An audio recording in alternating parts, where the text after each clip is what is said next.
BJP पक्षाकडे पैसे ठेवायला जागाच उरलेली नाहीये हा आरोप नाही तर ऑफिशियल ऑडिट रिपोर्ट आहे। दरवर्षी सर्व राजकीय पक्षांचं ऑडिट हे होत असतं आणि ते रिपोर्ट इलेक्शन कमिशन ऑफ इंडियाकडे हा दिला जात असतो। आणि मी जेव्हा हा राजकीय बीजेपी पक्षाचा ऑडिट रिपोर्ट पाहिला तेव्हा खरंच सांगतो डोकं गरगरायला लागलं। चला थोडं मागे जाऊया। 2014 मध्ये जेव्हा बीजेपी कडे 84 कोटीचं फिक्स ऍसेट होते म्हणजेच बिल्डिंग जमीन इत्यादी। आता एक अंदाज लावा आज यांची संपत्ती किती असेल।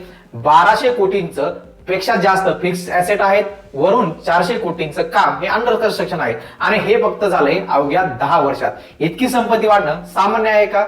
शॉक लागला? आता आणखीन धक्का देणारी माहिती तुम्हाला सांगतो।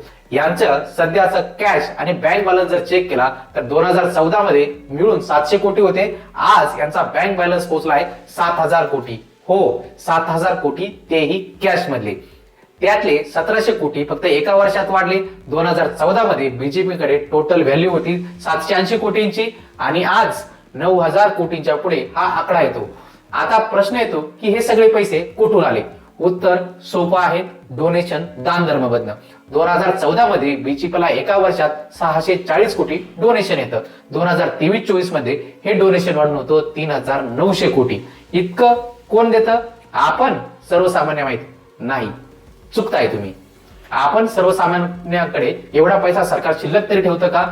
तर एवढं मोठ्या मोठ्या डोनेशन देत्या त्या मोठमोठ्या कॉर्पोरेट कंपनीज आणि कंपनी पॉलिटिकल पार्टीला पैसा देते तेव्हा कारण एकच असतं, तो म्हणजे त्या कंपनीचा फायदा। उदाहरणार्थ एक केस पहा, बीजेपीला डोनेशन देणाऱ्या कंपनीला 44,000 कोटींची सबसिडी मिळते सेमीकंडक्टर प्लांट उभारण्यासाठी आणि हा पैसा कुणाचा आहे? आपला टॅक्स मनी। आणि फक्त 4 आठवड्यामध्ये ती कंपनी 758 कोटी बीजेपीला डोनेट करते। हा निव्वळ योगायोग आहे की काही पॅटर्न आहे?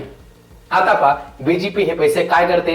शाळा बांधते? नाही। हॉस्पिटल बांधते? नाही। मंदिरं बांधते का? नाही। 2023-24 मध्ये फक्त इलेक्शन साठी 1700 कोटी रुपये या बीजेपी पक्षाने खर्च केले आहे। रस्त्यावर दिसणारे मोदीजींचे पोस्टर, होर्डिंग, ऍड्स हे सगळं याच पैशातून येतं आणि यातला 500 कोटी तर थेट मीडियाला, मग तो प्रेस मीडिया असो किंवा प्रिंट मीडिया असो, त्यांना देण्यात आला।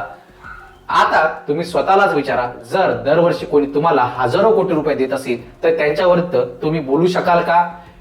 पण आम्ही बोलतोय कारण हे आकडे ओपिनियन नाही तर फॅक्ट्स आहेत। अशा कोणत्या गोष्टी आम्ही सांगत नाही।